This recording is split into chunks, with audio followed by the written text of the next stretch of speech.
New generation Maruti Suzuki Dzire में सब कुछ वो मिल गया है जो कि हम सालों से उम्मीद कर रहे थे, including a 5 star global NCAP फिर टन्स ऑफ फीचर्स, बहुत सारे फीचर्स हैं जिनकी लिस्ट आपको यहाँ पे दिख जाएगी। फिर होंडा ने कहा भैया कि हमारी भी 3rd जनरेशन तैयार है, हम भी कुछ ऐसी चीज़ें लेकर आए हैं जो कि सेगमेंट में कोई और ऑफर नहीं करता है, इनफैक्ट इस प्राइस ब्रैकेट में कोई और ऑफर नहीं करता है। तो वो कौन सी चीज़ें हैं, कौन सी चीज़ों में ये मुझे बेहतर लगी कंपेयर टू द डिज़ायर, और कौन सी चीज़ें अभी भी इंप्रूव हो सकती है, वो स्कोप ऑफ इंप्रूवमेंट है, उसके बारे में आज हम बात करेंगे। नमस्कार खमागणी दिव्य सज्जनों, मेरा नाम है विकास योगी, आप देख रहे हैं ऑटो योगी, और आज हमारी सवारी नई नवेली होंडा अमेज होगी।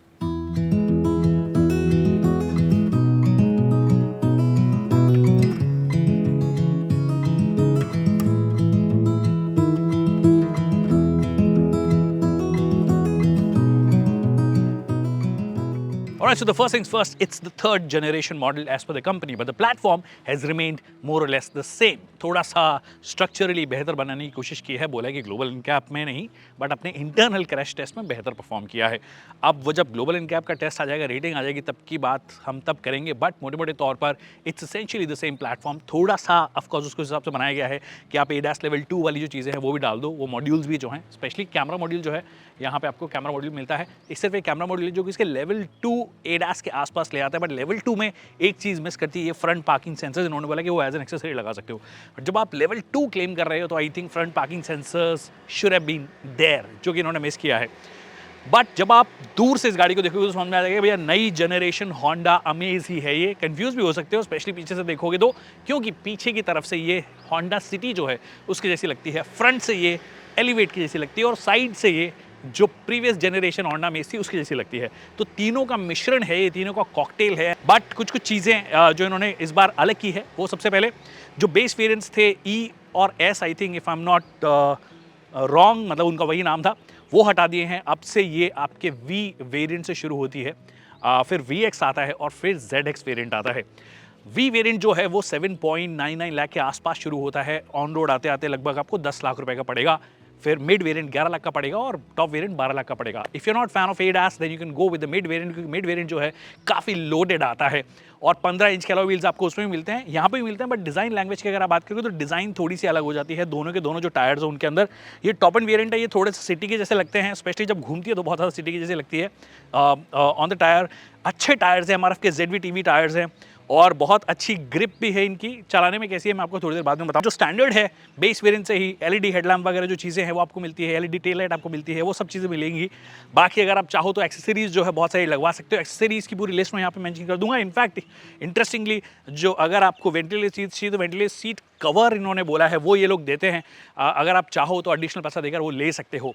एक चीज़ जो इन्होंने मिस की है ऑफरिंग के तौर पर, वो मुझे लगता है जो कि डिज़ायर शुरू से ही लॉन्च से ही ऑफर कर रही है, वो है CNG एक बड़ा सेगमेंट है, स्पेशली अगर आप बड़े सिटीज़ में रहते हो तो बहुत सारे लोग CNG की तरफ जाते हैं। यहाँ पे इन्होंने वो अपॉर्चुनिटी मिस की है, बट इन्होंने बोला है कि अगर आप हमारे डीलर से लगवाओगे तो 1 लाख रुपए एक्स्ट्रा आपको देने पड़ेंगे। कोई से भी वेरिएंट में लगवा सकते हो CNG, ऑफकोर्स वो वहाँ से लगवा लोगे तो आपकी वारंटी जो है वॉइड नहीं होगी, बट अगर आप आफ्टर मार्केट कहीं और से लगवाओगे नॉन होंडा डीलर से तो ऑफकोर्स आपकी जो वारंटी है वो वॉइड हो जाएगी। अच्छी बात यह है कि अगर आप लोअर वेरिएंट भी लोगे तो किसी को समझ में नहीं आएगा भैया लोअर वेरिएंट है कि ऊपर वाला वेरिएंट है, वो एक अच्छी चीज़ है। फिर उसके साथ साथ आपका जो बूट स्पेस है वो 416 लीटर का दे दिया गया है, सेगमेंट में सबसे बड़े में से है।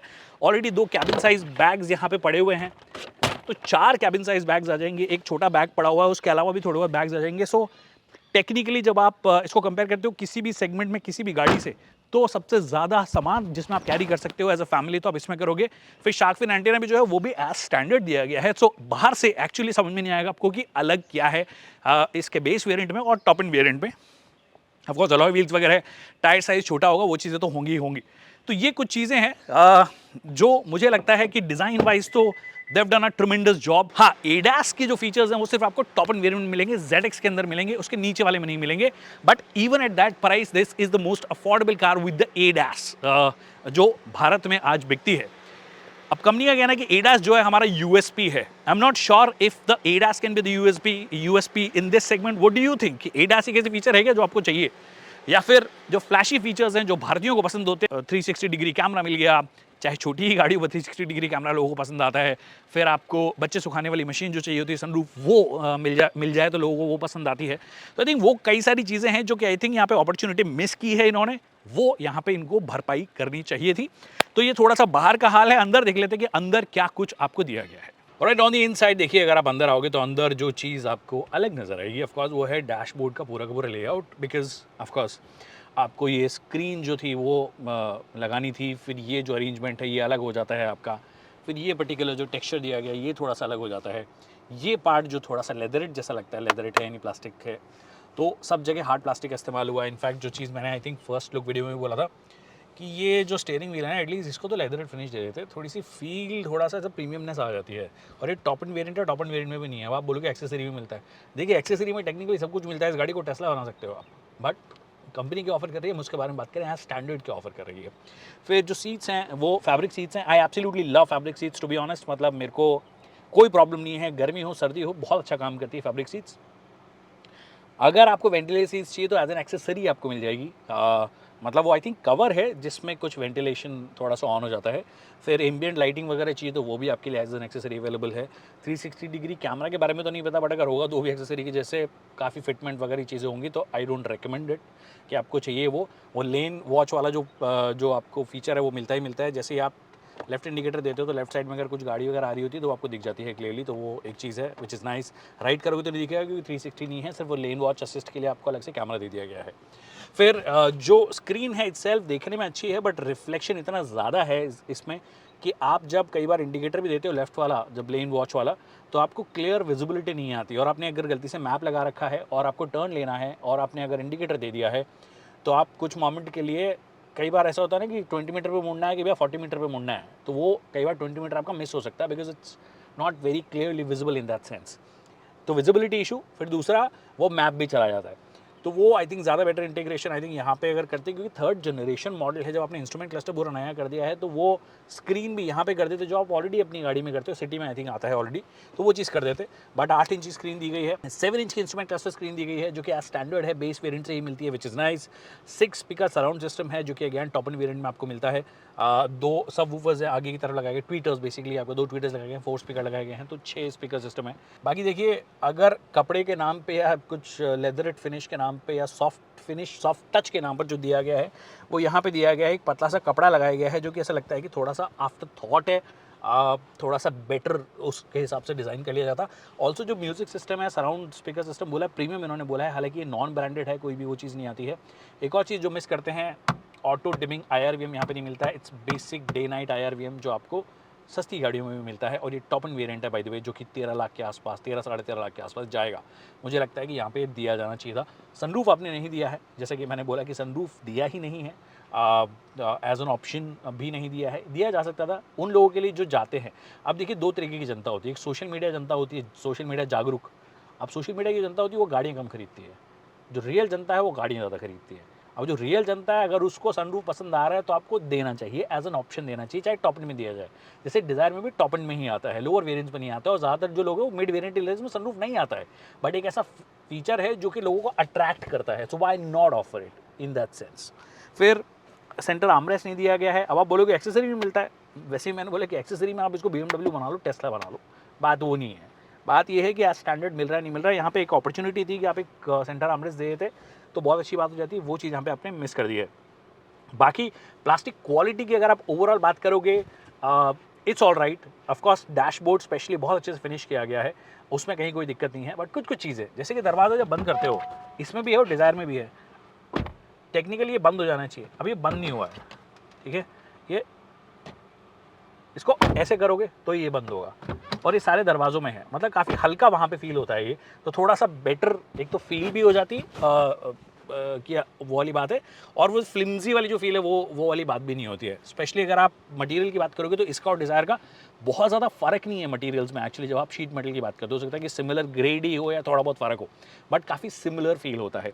बट ओवरऑल सीट कंफर्ट की बात करोगे फ्रंट सीट्स की, तो I think they are comfortable, more than comfortable, no problem at all. काफ़ी स्पेस भी है, स्पेस एक्चुअली होंडा हमेशा बहुत अच्छा निकालता है, सफोमीटर के अंदर भी सबसे ज़्यादा स्पेस है, वो 20 mm कहीं पे निकाला, कहीं पे 10 mm निकाला है, just two of course score better की डिज़ायर से ज़्यादा हम ऑफर कर रहे हैं। हेडरूम हल्का सा ज़्यादा है, नी रूम हल्का सा ज़्यादा है, पीछे जब बैठेंगे तब बात कर लेंगे। एक जो अच्छी बात है वो ये कि सब चीज़ों के लिए फिजिकल बटन्स है और अच्छा फीडबैक है। This is nice. This is necessary. Any brand that doesn't offer you physical buttons, any brand that doesn't offer you physical buttons shouldn't be appreciated, to be honest.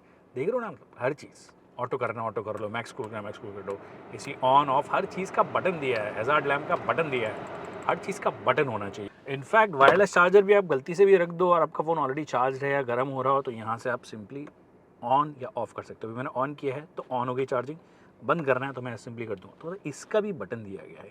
This is so thoughtful, to be honest, every brand should do it. Type C का inclusion कहीं पर भी नहीं, ना आगे है ना पीछे है, दोनों टाइप ए इंक्लूजन है। वायरलेस चार्जर ऑफकोर्स आपको दिया गया है, which is nice. Wireless Android auto, Apple CarPlay आपको दिया गया है, which is nice. But screen in the sense, जैसे कि मैंने बोला कि रिफ्लेक्शन बहुत ज़्यादा अट्रैक्ट करती है, तो वो थोड़ा बेहतर होना चाहिए था। और तो मैं बैक सीट में आ गया, और बैक सीट में आने के बाद भी एक जो चीज़ फील होती है वो यही कि एक बार में बंद हो जाए। I was lucky this time around. Generally एक बार में बंद नहीं होता है, तेज़ से बंद करना पड़ता है, स्पेशली जब आप बाहर से इसको पुश करते हो। एक 6 फुट का बंदा और एक 5-8 का बंदा बैठ सकता है, कोई दिक्कत नहीं, 5-9 तक का बंदा बैठ सकता है, स्पेस अच्छा निकाल लेते हैं ये।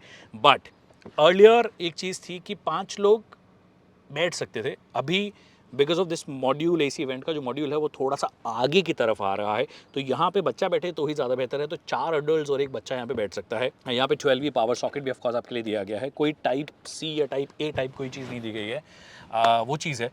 बाकी विजिबिलिटी वाइज ऐसा कुछ कोई दिक्कत है नहीं इस गाड़ी के अंदर। आप अच्छे से विजिबिलिटी आपको यहाँ पे मिलती है।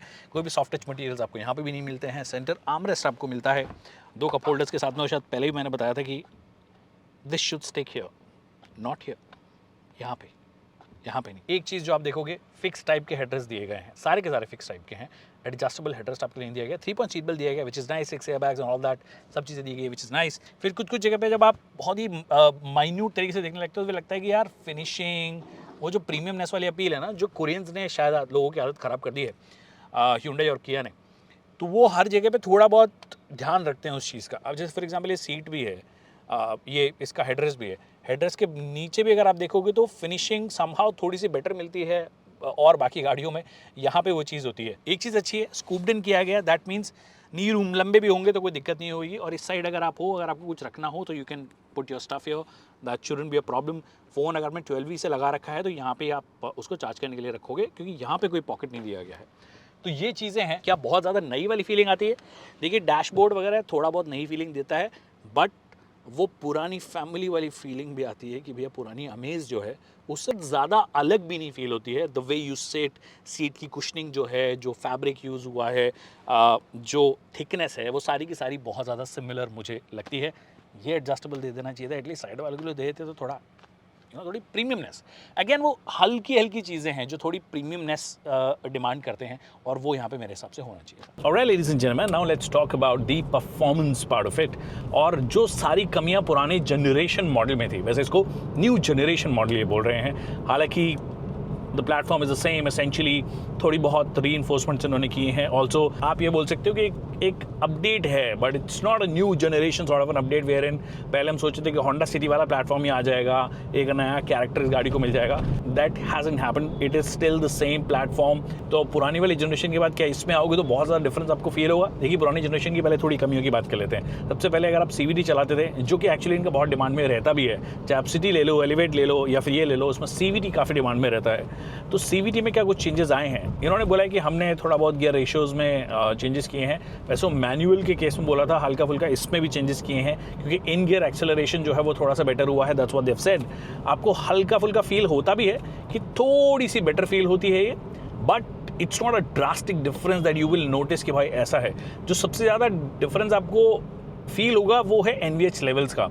जो NVH लेवल्स है वो पहले से डेफिनेटली बेहतर हुए हैं। पहले तो बहुत ही ज़्यादा नॉइज़ी, इनफैक्ट आउटसाइड नॉइज़ भी जो थी वो बहुत ज़्यादा आती थी, और जब आप CVT को पुश भी करते थे तभी भी नॉइज़ जो थी बहुत ज़्यादा थी। अब वो NVH लेवल्स की वजह से बेटर हुई है। ऐसा नहीं हुआ है कि CVT में बहुत ज़्यादा डिफरेंस आ गया है। हाँ, इन गियर एक्सेलरेशन और इन स्पीड, जब एक्सेलरेशन की बात करते हो कि आप 20 to 50 जा रहे हो या 60 to 80 जा रहे हो, you feel slightly faster in this car. Faster मतलब थोड़ा सा बेटर कंट्रोल लगता है मुझे।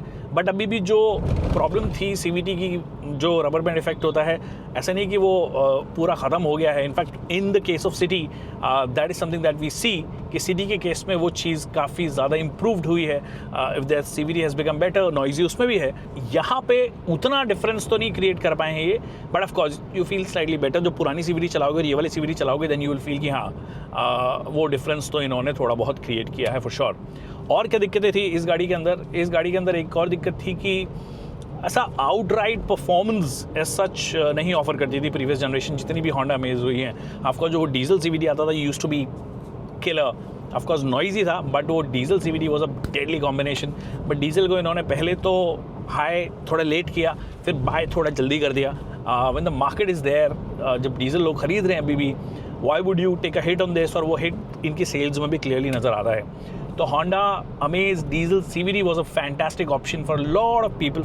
अब आपके पास में सिर्फ 1.2 CVT ऑप्शन अवेलेबल है, जो कि ऐसा आउटराइट परफॉर्मेंस के लिए नहीं जाना जाता है. प्रीवियस जनरेशन में भी नहीं जाना जाता था, और इसमें भी ऐसा कुछ नहीं हुआ है कि आपने बहुत ही ड्रास्टिक चेंज आप देख रहे हो. It still feels slightly slow. It still feels कि Maruti which is doing 1.2 litre 3 cylinder engine now, Z12 इसको बोलते हैं आई थिंक, वो इंजन अभी भी थोड़ा सा ज़्यादा, जब आप स्पीड अप करते हो तो वो थोड़ा सा ज़्यादा इन्वॉल्विंग लगता है. In case of desire of course वो थोड़ा डाइल्यूशन हुआ है. In the Swift that feel slightly better. But जब आप इस इंजन की बात करते हो ना, इस इंजन की स्ट्रॉन्ग पॉइंट कभी रहा ही नहीं है कि ये लोग बहुत अच्छी ऐसा पावर बहुत अच्छी देते हैं. अगर आपको रिलैक्स्ड, ईजी, कंफर्टेबल स्पीड्स में चलाना है अबाउट 80-90, तो CVT भी फिर अपने ठीक तरीके से काम करता है. फ्यूल एफिशिएंसी भी थोड़ी सी बेहतर करता है. फ्यूल एफिशिएंसी एक्चुअली उनका क्लेम है कि इन्होंने थोड़ा सा बेहतर किया है. पहले से लगभग 1 से सवा kmpl के आसपास इंप्रूवमेंट है. अभी मैं अगर बात करूं तो 21 किलोमीटर जो मैं CVT चला चुका हूं, मतलब चला तो मैं 50 किलोमीटर चुका हूं, बट रीसेट करने के बाद में जब मैंने चेक किया, और मोस्टली इस तरीके के हाईवे जो गोवा में आपको मिलते हैं कि एकदम स्मूथ हाईवे भी नहीं है, बार बार आपके ब्रेक्स लगते रहते हैं. 16.7 kmpl is what it is showing right now 21 kilometre चलाने के बाद में. वो चीज़ डेफिनेटली इसके अंदर थोड़ी सी इंप्रूव हुई है कि हाँ, फ्यूल एफिशिएंसी आपको थोड़ी सी बेहतर लगेगी if you drive sedately. The moment you start pushing it, वो वैसी वाली आवाज आती है, सी वी जो टिपिकल होंडा ट्रेट है with the CVTs, specially with this engine. I think थोड़ा सा ना, मतलब ऐसा लगता है कि यार पावर क्यों नहीं है इस गाड़ी के अंदर. And Honda is one brand जो थोड़ा सा ना लेजी है इन दैट सेंस अप्रोच में. When everybody is doing turbos, they are not doing turbos. I think Honda इकलौता ब्रांड बचा है इंडिया में जिसके पास में टर्बो इंजन नहीं है. Even brands like Nissan and Renault have the turbo engines which are fast. Citroen, which is a comparatively newer brand, they have that thing. Of course, naturally aspirated की अपनी एक खूबसूरत बात होती है, बट देन उसके अंदर पावर भी उतनी ज़्यादा होनी चाहिए. पावर एसेंशियली सेम रही, 90 PS 110 Nm, कोई चेंज नहीं है. सेम 5-speed मैनुअल बॉक्स है, सेम 7-step CVT है. अब मैनुअल तो मैं थोड़ी देर में चलाऊंगा, बट ये जो CVT है वो अभी भी वही आवाज़ सुन रहे हो, हल्ला इतना करता है ये. RPM निडल को भी बढ़ाता रहता है, बट स्पीड ऐसे अपने आराम से धीरे धीरे. और वो एक्चुअली CVT से ज़्यादा, एक्चुअली CVT फिर भी कॉम्पनसेट कर ले अगर इंजन में ताकत हो, बट इंजन में ताकत नहीं है यहाँ पे बहुत ज़्यादा. तो अगर आप आराम से चलाने वाले एकदम संतुष्ट आदमी हो और आपको बहुत ज़्यादा नहीं चाहिए आउटराइट परफॉर्मेंस, आप टर्बो नहीं चाहिए, आपको एक थोड़ा रिलायबल चीज़ चाहिए, 4 सिलेंडर इंजन चाहिए, आराम से चलाओगे तो फ्यूल एफिशिएंसी भी निकाल देगा, वैसी कोई चीज़ चाहिए तो आप definitely you can consider this. But यार इवन थोड़ा सा भी एंथुजियास्ट हो अगर आप, तो फिर आपके लिए ये गाड़ी डेफिनेटली नहीं है. स्पेशली CVT में तो नहीं है. मैनुअल में चला के देख लेंगे जहाँ पे उन्होंने बोला है कि हमने गियर रेशियोज़ को थोड़ा बेटर किया है, which we will check. But other than that I think ride quality is fantastic. This NCT feels at home even on bad roads. अभी सीमेंटेड पैचेज ही हैं मोस्टली गोवा में, जितने भी हाईवेज हैं सीमेंटेड ही हैं, और जिसकी वजह से वो एक कॉन्स्टेंट ऊपर नीचे आपकी गाड़ी होती रहती है. So that's the whole soul of it. I think I have spoken about everything जो आपको इस गाड़ी में मिलता है. अब मैनुअल चला लेते हैं. और राइट, तो अब बारी आ गई है मैनुअल ट्रांसमिशन चलाने की, which is essentially the same as before, the same 5-speed unit. हालांकि जो कंपनी का क्लेम है वो है कि इन्होंने गियर रेशियोज़ को थोड़ा बेटर किया है, जिससे कि वो थोड़ी सी एंथुजियास्टिक वाली फीलिंग लोग ला सकें. मतलब हल्का सा वो आपको फील हो कि हाँ थोड़ा सा ज़्यादा अलाइव फील होगा, और इस वाले इंजन और गियर बॉक्स के साथ में एक्चुअली आपको बहुत ज़्यादा ज़रूरत पड़ती है। But once you drive the CVT you start appreciating कि भैया मैनुअल ही बेटर है, क्योंकि मैनुअल में अपने हिसाब से चीज़ें चेंज कर सकता हूँ। मैनुअल में मुझे वेट नहीं करना पड़ेगा, ना वो CVT का रबर बैंड इफेक्ट जो है उसको देखना पड़ेगा। So that way M slightly better. Does it make it faster? कुछ कुछ जगहों पे थोड़ा सा फास्ट लग सकता है आपको, जैसे कि मैंने बोला कि इन गियर एक्सेलरेशन या जो कुछ सर्टेन स्पीड्स पे एक गियर से दूसरे गियर में जब जा रहे हो तो कुछ सर्टेन स्पीड्स पे RPMs पे आपको थोड़ा सा मामूली सा फास्ट लगेगा ये पुराने वाले से अगर आप कंपेयर करोगे, बट मोर और less it has remained the same. मतलब वही 5 स्पीड यूनिट है, वही इंजन है 90 PS 110 PS जो कि आपको CVT में भी मिलता है, यहाँ पे भी मिलता है। इसकी एफिशिएंसी CVT से कम है, CVT को उन्होंने ज़्यादा बेटर ट्यून किया है इन टर्म्स ऑफ एफिशिएंसी, और वो क्लियरली फील भी होता है। मेरे को कंपैरेटिवली ये थोड़ा सा बेटर लग रहा है इन द सेंस जब ओवरटेक मनूवर्स करते हो। ऐसा नहीं है कि बहुत फास्ट हो गए हैं, अभी भी ओवरटेक के लिए आपको प्लानिंग बहुत ज़्यादा करनी पड़ती है, जो कि पहले भी इस इंजन की प्रॉब्लम थी, वो अभी भी फील होती है। और इनफैक्ट जो एनवीएच लेवल्स पे जो काम हुआ है ना, वो ज़्यादा बेटर आपको मैनुअल में फील होता है, because again the moment you start pushing it तो वो एकदम से वो CVT वाली वो वाली आवाज़ जो है वो नहीं आती है, जिसकी वजह से you automatically start feeling slightly better in that sense. Also मुझे तो पर्सनली अगर इन दोनों गाड़ी में से खरीदना हो, आई थिंक मोस्ट लोग CVT लेते हैं होंडा के साथ में, कि रिलायबल है और ईजी टू ड्राइव है, और जब specially bumper to bumper traffic में चलते हो मोस्ट शहरों के रिक्वायरमेंट के हिसाब से I think CVTs are pretty sorted that way. And I understand कि जब आप ऐसी किसी ट्रैफिक में हो, जब धीरे धीरे आपको चलना हो, तो फिर ऑफकोर्स आपको समझ में आ सकता है कि हाँ यार मेरे लिए ठीक है CVT ही ठीक है। बट इफ़ यू आर थोड़ा बहुत भी अगर आपको लगता है कि you can you'll be comfortable with a manual transmission, I think you should go with a manual transmission. The clutch is not too heavy, it's very easy to handle, बहुत ज़्यादा ऐसा लंबा ट्रैवल भी नहीं है। ऑल्सो जो gear shifts हैं अपने आप में वो काफ़ी स्मूथ आपको फील होते हैं। मुझे ये लोग जाने दें, तो एक तो होंडा वाले नहीं, सॉरी गोवा वाले जो हैं वो समहाउ थोड़े से नाराज़ ही रहते हैं आउटसाइडर्स से। ये चीज़ मैंने आज सुबह भी नोटिस की, और जनरली आजकल ऑफ लेटली जब भी आ रहे हैं for whatever reasons, they could be right reason, they could be wrong reasons. एक चीज़ जो हमें भी करने की ज़रूरत है वो ये कि नॉर्थ से आए हैं तो इसका मतलब इसको नॉर्थ ही नहीं बना देना है अपन को। गोवा की अपनी सैंक्टिटी है, उसको मेंटेन करना है, गोवा की अपनी चार्म है, उसको मेंटेन करना है। अपन को हर चीज़ नॉर्थ नहीं बनानी होती है, तो वो एक नाराज़गी का रीज़न हो सकता है। But people will have to understand locals भी कि यार सभी लोग उस किस्म के नहीं होते हैं।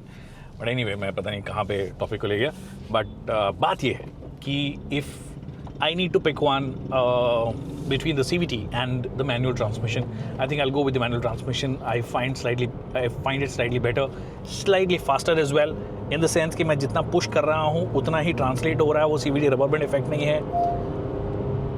Once you're on the go, ठीक है, मतलब इस इंजन की जो असली बात है वो 4000 के ऊपर आती है, 4000 RPM के ऊपर आती है। बट कितनी बार मौका मिलता है आपको 4000 RPM के ऊपर लेके जाने का, स्पेशली जब आप शहर में भी चला रहे हो, इनफैक्ट हाईवे पे भी if you are doing about 100 kmph, तो 100 kmph पे भी आपकी वो मतलब वो उस वाले RPM बैंड में रहती नहीं है। तो आपको अगर वो एंथुजियास्टिक वाली जो बात चाहिए, अगर आपको चाहिए कि भैया मेरे को थोड़ा फ़न चाहिए, तो फ़न के लिए आपको manual would be better, but you have to keep it above 4000 RPM। 4000 RPM तक ले जाने के लिए then you have to struggle little bit, so that's there, वो पूरी कैलकुलेशन है अपनी। But if you are somebody who loves to rev hard, I think this is slightly better if you are considering Honda Amaze as a serious purchase, तो among the CVT and this one I think I'll go by this one. Efficiency की जहाँ तक बात है कि अगर आप इसको भी ढंग से चलाओगे तो आप ढंग की फ्यूल एफिशिएंसी निकाल सकते हो। लास्ट 50 किलोमीटर जो चली है ये गाड़ी, उसमें it has given us about 14.8 kmpl, which is not a bad number to be honest. It's a pretty good number, especially for a petrol car. If you can drive it better than me, I'm sure you'll be able to extract even better. Gears कभी भी आप wrong select नहीं होगा, या फिर ऐसा नहीं लगेगा कि you're struggling a little bit. हल्का सा नॉचीनेस है, but it's not something जो आपको troublesome लगेगा। और स्लॉटिंग जो है वो एकदम परफेक्ट स्लॉटिंग होती है, कहीं पर भी ऐसा नहीं लगता है कि आप गलत जगह स्लॉट कर रहे हो, आपको देखने की ज़रूरत नहीं पड़ती है। You know that it'll slot in the right gear all the time. So that's that. तो ये कुछ कहानी है मैनुअल की भी। आई थिंक ओवरऑल पहले से थोड़ी सी ज़्यादा, मतलब it is less lazy now compared to the previous one. It feels slightly more alive. I'm going to say it's exciting, but it is slightly better in that sense. तो overall I think हमने almost सारी चीज़ों की बात कर ली है। Visibility wise कोई दिक्कत आती नहीं है। ये 7 इंच की आपको TFT जो डिस्प्ले मिलती है, मतलब जो इंस्ट्रूमेंट क्लस्टर है, वो बहुत ही क्लीन क्लियर आपको नज़र आता है। तो ये कुछ कहानी है मैनुअल की, और CVT की हमने ऑलरेडी बात कर ली है। अब फाइनल बात कर लेते हैं। So that's it people in this video. मैंने जो सारी इसकी खूबियाँ हैं, जो खामियाँ हैं, उनके बारे में बात कर ली है। मुझे लगता है कि CVT थोड़ा सा और बेहतर होना चाहिए था। It is still noisy, the engine still feel slightly cold in that sense, थोड़ा सा ठंडा लगता है, उतना एक्साइटिंग नहीं लगता है। बट एफिशिएंसी बेहतर हुई है CVT के साथ में। बाकी एफिशिएंसी की जब बात आती है तो भैया डिज़ायर है सामने, तो वो भी एफिशिएंसी भर भर के देती है। उसमें डीजल नहीं आता, बट उसका पेट्रोल ही इतनी ज़्यादा एफिशिएंसी दे देता। फिर CNG की तो बात ही नहीं कर रहे हैं हम लोग, यहाँ पे CNG आता ही नहीं है।